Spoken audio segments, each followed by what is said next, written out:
tener que hacer así para Se lo mover. pongo aquí atrás entonces, no hay ningún problema. Aquí. Aquí atrás. Aquí se deben oír. Sí, Vamos a poner esto aquí. y que te- Uno no sabe nunca. Aquí no le molesta. Creo que no. ¿Quién les graba las clases? Ustedes. Nos vamos turnando. Se turnan. Acuérdense que puede haber errores en las clases. Cuando estén desgrabando, revisen bien el material, porque si hay duda en la desgrabación, tienen que preguntarle al profesor que dio la clase. ¿Ok? Uno puede cometer errores, puede decir a veces cosas que no son verdad. Pues. ¿Ok? Ya. 4 minutos, ya tan temprano, llegan.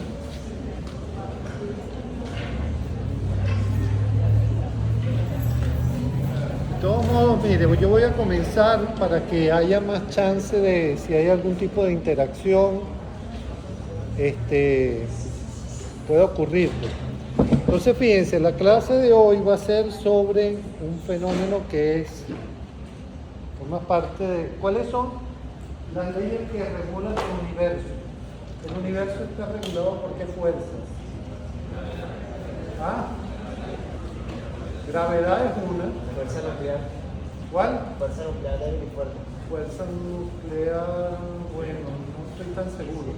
Tiene ¿Cuál la- es la otra? Las interacciones magnéticas, las interacciones gravitacionales, las interacciones eléctricas y las interacciones nucleares. Yo creo que me falta una por ahí. Pero bueno, entonces la electricidad es una fuerza muy importante, ¿verdad? En el universo y por lo tanto también en los seres vivos.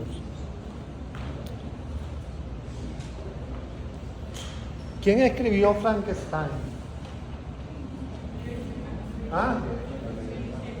Mary Shelley. Okay. ¿Y qué hizo Mary Shelley para pasar de la muerte a la vida? Ah, le puso electricidad, ¿entiendes? Y cuando tú te mueres, ¿qué es lo que pierdes? No pierdes la electricidad. Pero ¿por qué se muere una persona?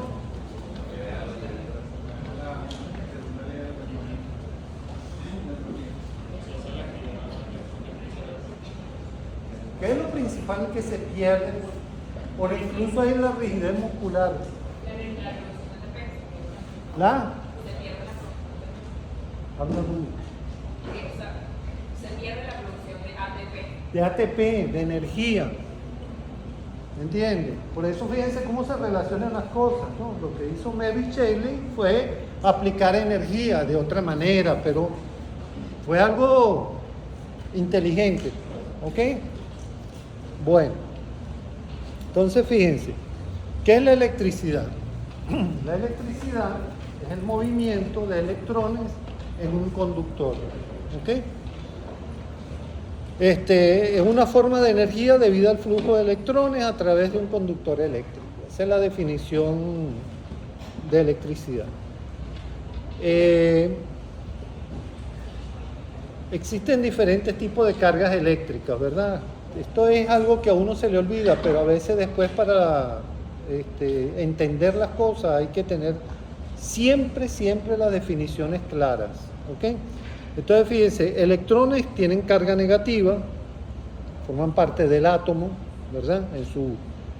En diferentes partes de la nube electrónica, porque en realidad, acuérdense que el electrón no es como uno lo ve en los dibujitos, que es una partícula dando vuelta, ¿ok? Eso es una nube electrónica y tiene diferentes posiciones dentro del átomo, ¿ok? Ustedes se acuerdan dónde estaba el electrón, si estaba más en la superficie o más hacia adentro. Niveles energéticos, correcto. Bueno, entonces tienen los protones que tienen carga positiva, ¿okay? Hay una disociación iónica, los aniones con carga negativa y los cationes con carga positiva. Ese es cuando se disocia, ¿verdad? En el medio acuoso, los compuestos que tienen carga, pues, se vuelven aniones o se vuelven cationes, según la carga que tengan. Y la polaridad eléctrica, si está en el ánodo o está en el cátodo. ¿Ok?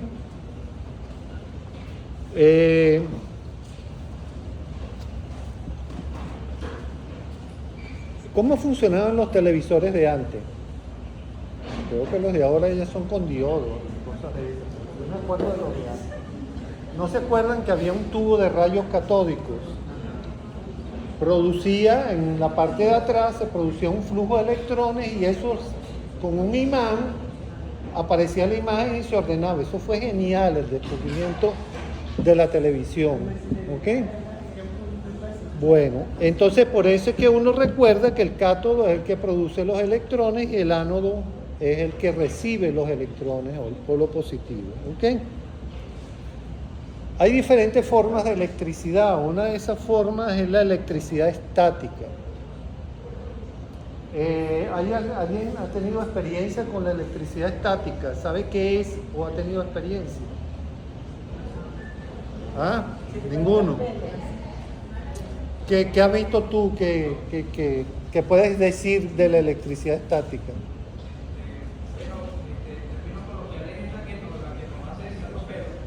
Ajá. Eso es una forma de definirla. O sea, es cuando dos superficies tienen diferentes cargas. Por ejemplo, lo clásico es tomar una varilla de vidrio y frotarla con una lana, ¿ok? La lana le pasa los electrones a la varilla de vidrio y la lana queda cargada positivamente. Es decir, una parte adquiere carga y la otra la pierde, ¿ok? Un ejemplo típico es cuando el ambiente es muy seco, ¿verdad? Y uno toca algo que ha sido frotado, por ejemplo, de la manilla de un carro y se lleva un corrientazo. Ese es un ejemplo de electricidad estática. ¿Ok?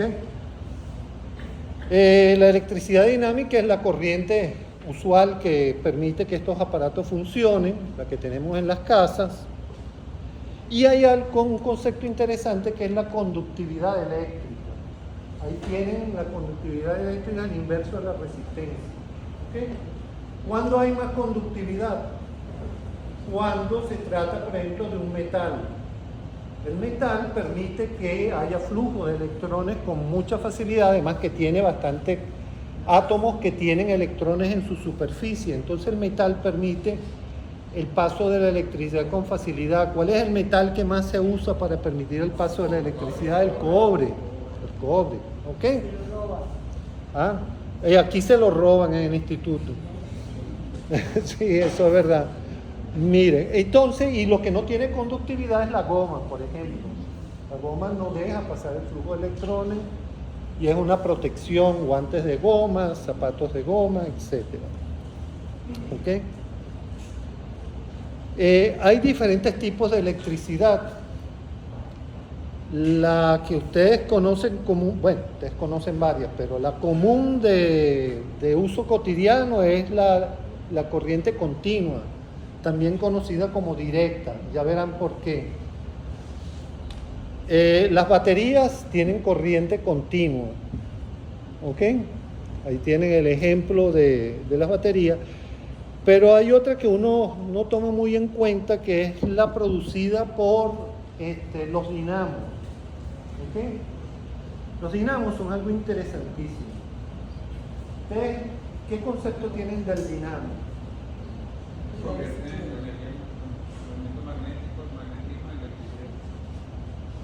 Fíjense que tienen un rotor central y tienen alrededor un imán. Ese rotor central, ustedes han visto un motor en su casa, un motor eléctrico, ¿verdad? Tiene una serie de bobinas, en un embobinado de hilos de cobre, y eso está dentro de un campo magnético, ¿verdad?, que lo envuelve. Entonces, El dinamo es interesante porque si ustedes le aplican movimiento al dinamo, el dinamo produce electricidad y es corriente directa. Ese es el ejemplo que tienen aquí. Que ven ahí que están el imán con el polo norte y el polo sur. ¿Ok? Lo otro que ustedes ven ahí es en las centrales hidroeléctricas, ¿verdad? En las centrales hidroeléctricas, lo que mueve una especie de dinamo, ¿ok? Porque esos son unas aspas que cuando pega el agua, ¿verdad? Que viene de la represa, las mueve y al mover esas aspas producen electricidad, ¿ok? Esa es la transformación de la energía potencial en energía cinética, ¿ok? Bien. Pero, volviendo al dinamo, si al dinamo ustedes le aplican electricidad, ¿qué pasa? Se convierte en el motor eléctrico, ¿ok? El motor de una lavadora o cualquier otro motor eléctrico que tengan en su casa. Esos son dinamos a los cuales se le aplica electricidad y se convierte entonces la fuerza eléctrica en fuerza motriz, ¿ok? Entonces el dinamo funciona en ambos sentidos. Y la Y de- bicicleta, la mecánica en el deporte que le prende la luz de la bicicleta. Bueno, eso es igual. Eso es un dinamo, lo que está en las bicicletas que entra en contacto con el caucho que gira. Pues, o sea, el roce produce ese movimiento y genera energía eléctrica. Fíjense que estas son las nuevas, esto es lo que ocurre en las represas o en las centrales hidroeléctricas, y aquí es la nueva forma de energía que se está utilizando ahorita, todo va hacia lo que se llama el green, o sea, hacia lo verde, hacia lo que no contamina, y estas son las aspas movidas por viento para producir con el mismo principio del dinamo, que produce movimiento, produce electricidad. ¿Ok? Bien. Ahora hay otro tipo de electricidad y que no se me olvide hablar de la guerra de la electricidad. ¿Ustedes han oído hablar de la guerra de la electricidad? Ok. Vamos a esperar que faltan todavía unos alumnos. Tenemos la energía, la electricidad, una forma de electricidad que es la alterna, que tiene una inversión cíclica de la polaridad. Fíjense, hay una onda seno que tiene la cresta y tiene el valle, cresta y valle, cresta y valle. Ese es el típico ejemplo de lo que es la electricidad alterna. ¿Ok? Y esta es la corriente directa, fíjense que no tiene modificaciones, sino es corriente directa o continua. Bien, existen dos tipos de corriente alterna, una de alta frecuencia que puede tener hasta 10.000 ciclos por segundo y una de baja frecuencia, menos de 300 ciclos por segundo. Les puedo adelantar y ya veremos que esta es con fines terapéuticos y esta puede producir efectos perjudiciales en el organismo. El arco eléctrico, ¿cuándo se usa el arco eléctrico? ¿Qué tipo de soldadura existe? No espero que las mujeres lo sepan, pero los caballeros sí. La soldadura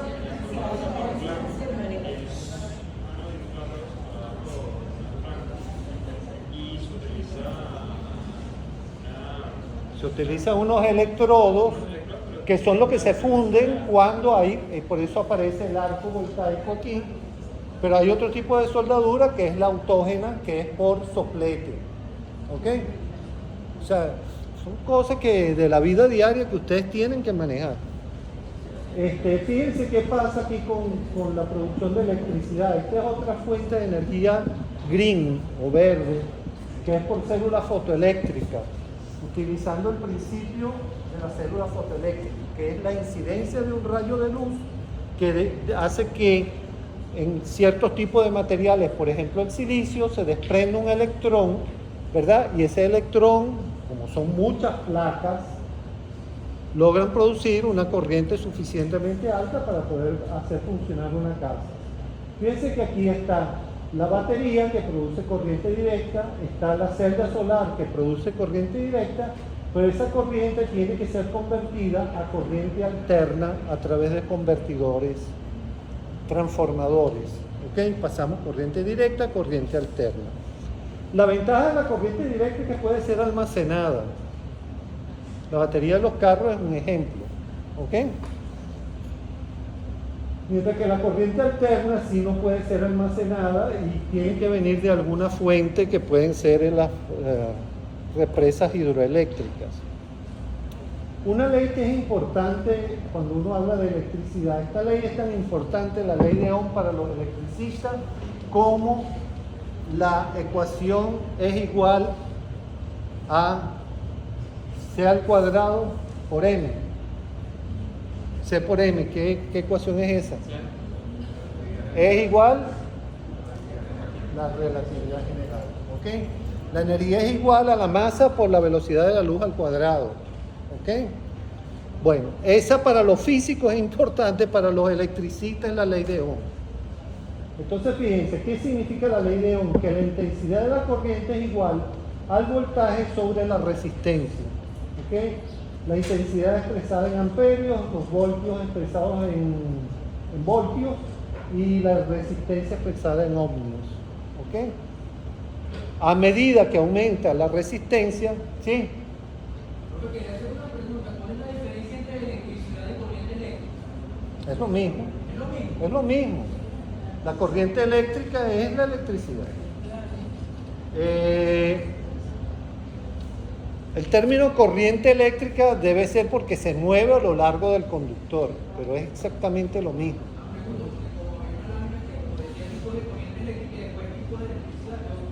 No, es exactamente lo mismo, sí. ¿Ok? Entonces, fíjense, esto es importante porque a medida que aumenta la resistencia, disminuye la intensidad de la corriente. Eso es importante cuando lo veamos más adelante en los efectos deleterios de la electricidad. ¿Cuáles son los usos que tiene la electricidad producida por los seres vivos? Aquí hay, fíjense que la diferencia de potencial de las membranas es apenas de 10 a 100 milivoltios. ¿Ok? Fíjense que es muy baja. Sin embargo, nosotros podemos, a través de ciertos aparatos, amplificar esa energía, por ejemplo, en el electrocardiograma, en el electromiograma o en el electroencefalograma. Son energías muy pequeñas, sin embargo, con esos aparatos logramos amplificarlas. Ahora, ¿qué es lo que hace que se mantengan estas diferencias de potencial en las membranas? Electricidad. En las membranas hay electricidad. Hay iones, correcto, ya sea sodio, ya sea potasio, y esa diferencia en el gradiente de los iones a través de la membrana es lo que produce la diferencia de potencial. Sí, produce un voltaje, pero ese voltaje, fíjense aquí, quiero introducir un concepto que son el concepto de campo eléctrico. Esos iones producen un campo eléctrico, que es lo que nosotros medimos con esos aparatos que vieron antes. ¿Ok? El campo eléctrico, fíjense, líneas de campo eléctrico saliendo de una carga positiva por encima del plano del conductor. ¿Ok? Esos serían los iones que están en las membranas. Y esos iones son los que producen unas líneas de energía que son las que nosotros detectamos como electricidad. ¿Ok?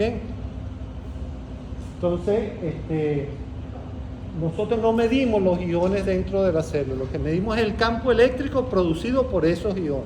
¿Quedó claro? Bien. Ahora, hay ¿qué es animalito es este? ¿Ah?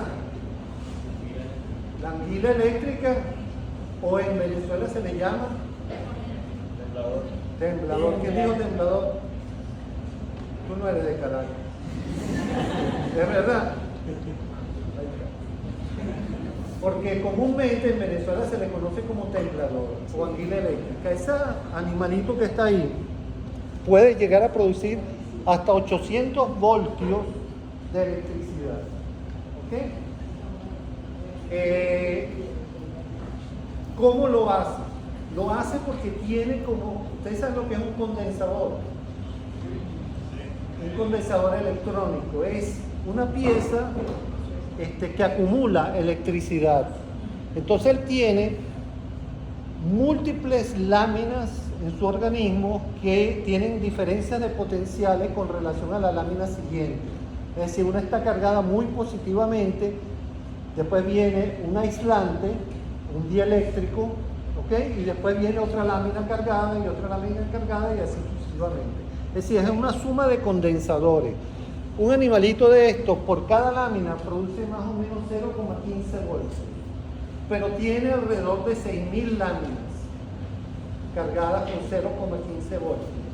Entonces, cuando el animal usa esa electricidad y la tiene en la superficie corporal, tiene unos receptores, cuando quiere comer y hay un pececito cerca, él aplica una descarga eléctrica e inutiliza la presa. ¿Ok? Pero cuando es molestado, ¿ok? Ese es otro cuento, ahí los receptores que están en su cabeza producen una descarga total del cuerpo que puede llegar hasta 800 voltios. ¿Ok? Bien, no sé si es verdad o es mentira que se ha muerto ganado cuando tocan esos animales. ¿Ha oído hablar de eso, no? Sí, ¿verdad? Hasta una vaca puede matar un bicho de eso. ¿Ah? No, aquí se hacían experimentos con estos animales para estudiar la actividad eléctrica y los potenciales de acción de estos animales, para aplicarlo después, por supuesto, a cómo funcionan en el humano. Bueno, lo que hace que aumente la conductividad entre las placas aparentemente es la liberación de acetilcolina. ¿Okay? Entonces, cuando todas esas placas se libera la acetilcolina de las terminales nerviosas que produce el animal, se descarga esa gran cantidad de energía. Hay formas naturales de la electricidad, como lo tienen aquí, que son el rayo. No apareció aquí el rayo. Es una forma natural de electricidad. Los rayos vienen de abajo hacia arriba o de arriba hacia abajo. De abajo hacia arriba. ¿Sí? Se hace una diferencia de potencial entre la Tierra y la nube y entonces va en ese sentido. Eso es lo que dicen los libros. Bueno, esa diferencia de potencial puede llegar hasta millones de voltios. 200 millones de voltios, ¿ok? De tal manera que es una cantidad de energía enorme. Para ustedes movilizar millones de voltios necesitan una gran intensidad de corriente. Y a medida que, como vieron en la ley de Ohm, a medida que aumenta la intensidad de la corriente, mayor es el efecto dañino que produce. ¿Ok? Bien. Si hay una tormenta eléctrica, ¿qué hacen ustedes? ¿Dónde se refugian? Ya esas son cosas prácticas, que eso no se lo dicen los libros, ¿no? Bueno, si lo dicen, lo dicen. Ahorita con internet se puede buscar cualquier cosa. ¿Qué haces tú? ¿Te metes debajo de un árbol? ¿Ah? En el carro. En el carro es correcto, pero si estás a campo traviesa no vas para el carro. ¿Qué haces entonces? No hay cueva. No se metan jamás debajo de un árbol, está claro, porque ahí es el primer sitio donde llegan los rayos. Lo otro que puede hacer es uno acostarse en el piso y esperar que pase, porque por el efecto de las puntas, la electricidad va siempre hacia lo que está más alto, ¿ok? Y esa fue la creación del pararrayo. ¿Quién se le ocurrió el pararrayo? ¿Quién fue el primero que ¿Quién sabe? ¿Quién sabe? Alguien subió unos dedos por ahí. Para el rayo, ¿qué pasó? Mire, la persona que hizo eso, Estados Unidos tendría otro héroe en el billete ese, que no sé si es el de $100, que tiene a Benjamín. Perfecto, Benjamín no estaría ahí. Pero Benjamín tuvo suerte cuando elevó la cometa y notó que la electricidad del rayo pasaba a través de su cuerda. ¿Ok? Entonces de ahí vino la idea del pararrayo, que es lo que protege muchísima gente de la fulguración, que es como se llama la muerte por acción de los rayos, se llama fulguración. ¿Ok?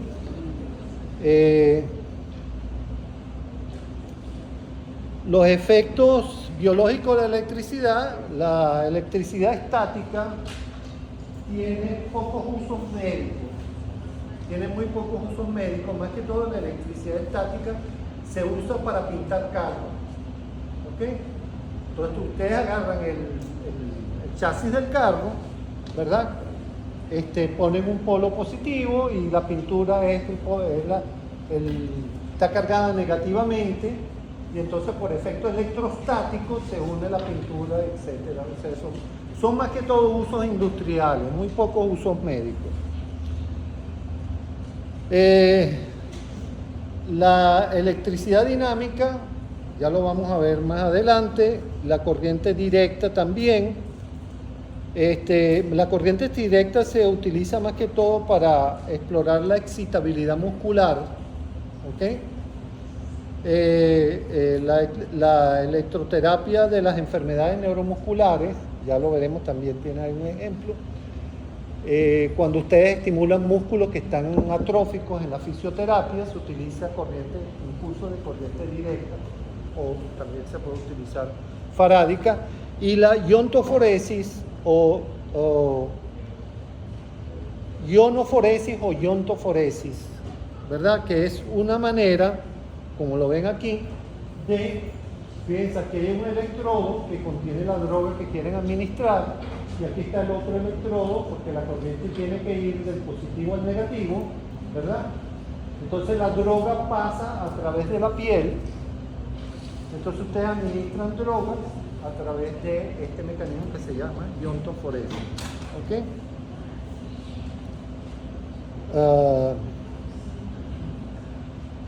Los efectos nocivos de la corriente directa, fíjense que en este caso están relacionados con la capacidad de disociar el cloruro de sodio, ¿verdad? Que nosotros podemos tener como consecuencia del sudor en la piel. Al cátodo van los iones de sodio y al ánodo van los iones de cloro. En presencia de agua, ¿qué ocurre? En el ánodo, ¿okay? Que ya ustedes vieron que es el polo positivo, se forman 4 cloros, producto de la electrólisis del cloruro de sodio, más 2 moléculas de agua, forman 4 moléculas de ácido clorhídrico. ¿Ok? Y oxígeno que se libera. ¿El ácido clorhídrico es algo conocido por ustedes o no? Sí, ya se lo dijo Ernesto. ¿Ah? Se lo dijo Ernesto, perfecto. Entonces, fíjense, es el que está en el estómago. Es un ácido muy cáustico, mientras que en el cátodo 2 sodios van a dar hidróxido de sodio más hidrógeno libre. ¿Correcto? Entonces, hay una polaridad, eso se lo dijo Ernesto, la polaridad. No. Por ácido y por base. Quemaduras por ácido por base, pero fíjense que la electricidad también lo hace. ¿Ok? Polariza los compuestos dañinos, pues, el cloro y el ácido clorhídrico y el hidróxido de sodio. Fíjense, acciones de la corriente alterna. La acción de la corriente farádica o alterna sobre el sistema neuromuscular. Uso de corrientes alternas de baja frecuencia, 50 Hz, y baja intensidad para provocar excitación neuromuscular. Aplicación de impulsos farádicos para provocar contracciones tetánicas también. ¿Ok? Y los rangos son de 40 a 80 Hz, o sea, cuando la corriente ya es de más frecuencia, la contracción muscular produce contracción de la musculatura esquelética. ¿Ok? Eso es importante cuando hay electrocución, que es cuando ustedes agarran un cable, un cable que está el polo vivo del cable. El otro uso de la electricidad es el electroshock. El electroshock es la estimulación del sistema nervioso central, especialmente el cerebro, con descargas eléctricas. ¿Okay? Eso se hace en condiciones muy controladas. ¿Okay? Lo hacen mucho los psiquiatras. El paciente tiene que estar anestesiado, le dan un relajante muscular. ¿Cuál es la ventaja del electroshock? Miren, hay patologías desde el punto de vista psiquiátrico que no son fáciles de controlar con las medicaciones usuales que se usan para eso. Por ejemplo, en los maníacos depresivos se utiliza el litio, ¿ok? Pero muchos maníacos depresivos tienen inclinaciones suicidas y esas inclinaciones suicidas pueden poner en peligro la vida de esa persona, y se ha visto que el electroshock los puede mejorar, igual que la catatonia en los pacientes con psicosis esquizofrénica. ¿Ok? Entonces, ¿cómo funciona? Nadie lo sabe con seguridad, pero yo creo que la mejor explicación es que resetea el cerebro. Así como ustedes cuando resetean la computadora, asimismo el electroshock hace eso con el cerebro. Y bueno, mucha gente son varias sesiones que tienen que hacer, pero es una forma del uso de la electricidad con fines terapéuticos. Luego, la fibrilación y desfibrilación cardíaca. Cuando hay lesiones cardíacas que se pueden operar, hay que poner el corazón en paro cardíaco. ¿Okay? Durante las cirugías de corazón abierto, ¿verdad? El corazón no puede estar latiendo porque el cirujano no puede agarrar los puntos, etcétera. O sea, entonces colocan el corazón en paro cardíaco. Las corrientes son de unos 0.5 voltios a 60 ciclos y 2 electrodos. Son 2 paletas que utiliza el cirujano para poner el corazón en paro, paro cardíaco. Hay una cosa interesante. Fíjense la corriente de 60 ciclos. Esa es la corriente que nosotros tenemos en la casa. Las corrientes en Europa son de 50 ciclos. Creo que en Estados Unidos y aquí en Venezuela, las corrientes son de 60 ciclos por segundo. ¿Ok? Y ese ciclaje de 60 ciclos por segundo coincide con la descarga del nódulo sinusal. De tal manera que si la corriente llega a pasar por el corazón, porque no siempre pasa por el corazón, afortunadamente cuando uno recibe una descarga eléctrica, si pasa por el corazón puede producir un paro cardíaco tal cual como la que está produciendo el cirujano para operar. ¿Ok? Y después se desfibrila al paciente, o sea, se vuelve a poner a funcionar el corazón con 110 voltios por 1/10 de segundo, para volver a recuperar la actividad cardíaca. ¿Ok? Las corrientes de alta frecuencia, como le dije antes, que pueden ser 10.000 ciclos por segundo, pueden atravesar el organismo sin producir lesiones. Se usan para producir vasodilatación, calentamiento moderado de los tejidos, se usan en neuritis, procesos reumáticos y mialgias. ¿Ok? Esos son los efectos beneficiosos de la corriente farádica de alta frecuencia. Otros efectos nocivos son producidos debido a la ley de Joule. La ley de Joule, fíjense aquí que la cantidad de calor, que la ley de Joule se refiere al calor producido por la electricidad, Fíjense que la cantidad de calor es igual a una constante que es 0,24 por la resistencia, por la intensidad al cuadrado y por el tiempo. ¿Ok? Cuando uno recibe una descarga eléctrica, la quemadura por electricidad es debida a la ley de Joule. Es el tiempo que uno permanezca en contacto con la fuente eléctrica y de la intensidad de la corriente, que es lo que es más peligroso, que produce más complicaciones en el organismo. Entonces fíjense otra vez aquí, esta era la lámina que estaba buscando, fíjense la fulguración es la causa más frecuente de daño por fenómenos naturales y se asocia a una alta mortalidad, 20 a 30%. Fíjense que no se muere todo el mundo a pesar de que son millones de voltios, ¿ok? Y la morbilidad con secuelas permanentes entre los sobrevivientes del 75%, ¿ok? Puede producir ACV, puede producir otras complicaciones, aparte de la muerte del paciente. El radio es la descarga instantánea de corriente directa de voltaje extremadamente alto de 3 a 200 millones de voltios. ¿Ok? Vamos a ver ahora un poco más adelante los accidentes eléctricos. Pues se me olvidó explicarle la guerra de la electricidad. ¿En qué consistía la guerra de la electricidad? Alguien me dijo que sabía en qué consistía la guerra de la electricidad.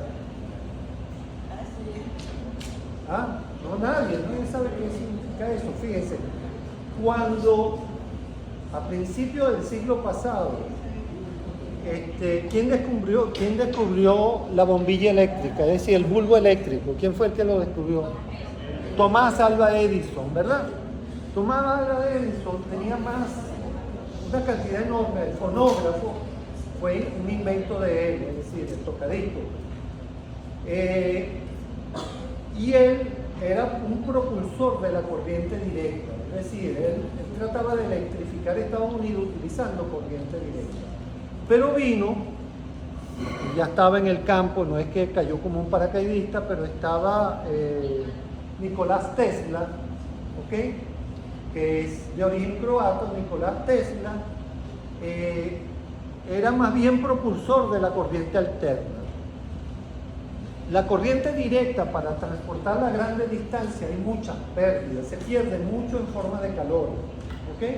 En cambio, Nicolás Tesla encontró que la corriente alterna debió a la alternancia y se podían hacer grandes voltajes para transportar gran cantidad de electricidad en forma de... Sí. Cuando ustedes dicen hay mucha electricidad, es que hay mucha intensidad de corriente, ¿ok? Entonces, para transportar toda esa corriente, ¿qué es lo que hace el Guri? El Guri tiene líneas de 800.000 voltios. ¿Ok? Para ustedes transportar toda esa electricidad por los cables, no pueden transportar 1.000.000 de voltios, porque 1.000.000 de voltios es cuando se rompe el aire. Un aire seco es extremadamente resistente al paso de la corriente. ¿Ok? Pero ya cuando llegan al 1.000.000 de voltios, y por eso cae el rayo, ya se rompe esa resistencia. Entonces, casi siempre son 800.000 voltios, son líneas de altura. Entonces, Tesla tuvo una discusión enorme con... ¿quién? A Edison. Nicolás Alva Edison. Tuvo una discusión enorme al punto que Edison hacía experimentos para demostrar, porque mucha gente se murió con corriente alterna. Acuérdense que la corriente alterna es más peligrosa que la corriente directa, pero desde el punto de vista industrial era mucho mejor. Entonces Tesla se asoció con Westinghouse para hacer la producción de la corriente alterna y ganó la corriente alterna, pero el comportamiento de Edison fue típico de las personas que, siendo inteligentes, tratan de poner su punto de vista por encima del de los demás. Al final tuvo que reconocer que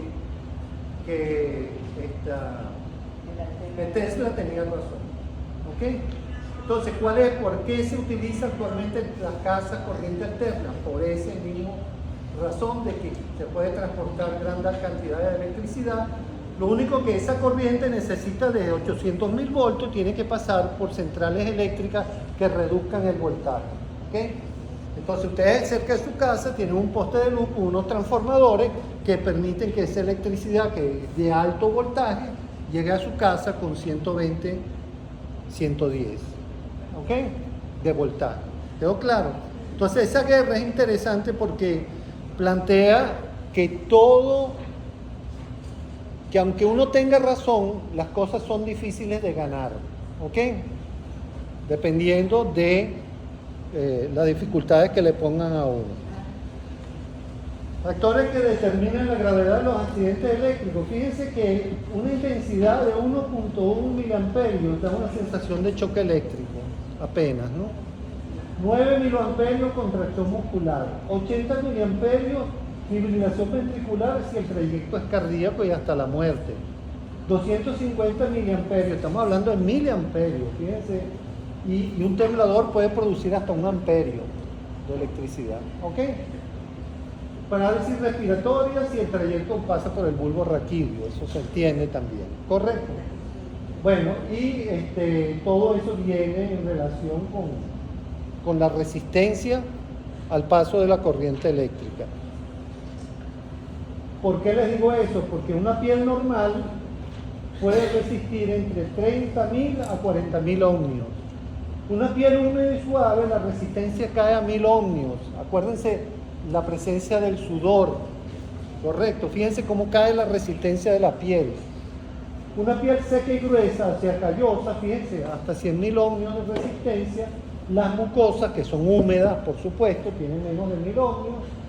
Y todo depende de que haya un buen contacto a tierra. Si ustedes tienen aislada su contacto con unas botas de goma, etcétera, o unos zapatos de goma, es más difícil que logren sufrir la actividad de la electricidad. La conductividad eléctrica de los tejidos, a mayor contenido de agua, es mayor. Músculos y vasos son buenos conductores, huesos y nervios tienen mayor resistencia. ¿Ok? Síntomas de los accidentes eléctricos. En la musculatura produce contracciones tetánicas, en la piel tiene los puntos de entrada y salida de la corriente, quemaduras por la ley de Joule, cardiovascular, fibrilación ventricular con corrientes de 50 a 60 ciclos. Fíjense, 60 ciclos es la corriente de nosotros en la casa, por eso es que esa corriente es muy peligrosa, sobre todo para los niños, y tiene 3 a 4 amperios, que es la más peligrosa. El efecto vagal, vasoconstricción coronaria, aterogénesis y arritmias, porque puede producir daño en las arterias. Acuérdense que por la sangre, por las arterias, por donde va a pasar principalmente la corriente, porque es el punto de menor resistencia y tiene los electrolitos que le permiten el paso. Puede producir también aneurismas. Ya eso lo vamos a ver más adelante. Respiratorio, inhibición del centro respiratorio, tetania en los músculos respiratorios. En el sistema nervioso central hay un efecto calórico, hipertensión endocraniana, hemorragia cerebral, riñón, albuminuria y hematuria, ojo, complicaciones tardías que son las cataratas. ¿Okay? Todo eso lo puede producir.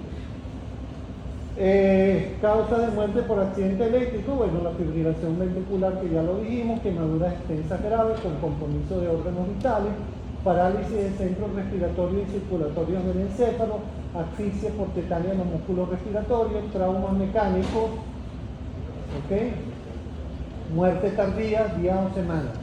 Fíjense que esto es interesante, la muerte tardía, porque hay individuos que reciben una electrocución severa o un rayo y salen del hospital tranquilos para su casa y a los pocos días mueren. Eso es porque hay necrosis de órganos que no se ven, por ejemplo el hígado. Entonces el individuo comienza a sangrar en su casa y se muere por necrosis de esos tejidos.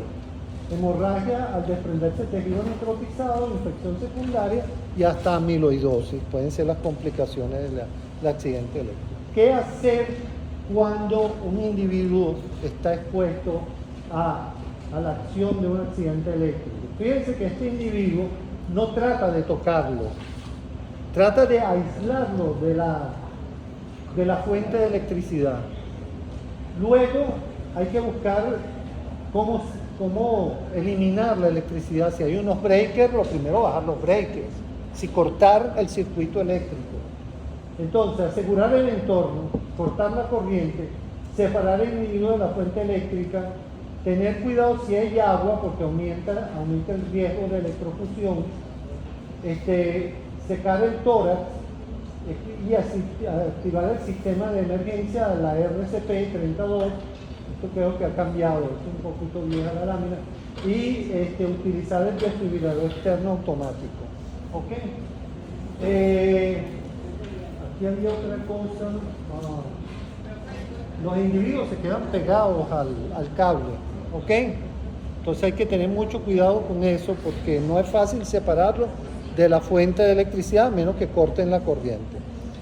Bueno, no sé si hay alguna duda, algo que no haya quedado claro. Ok, estamos listos.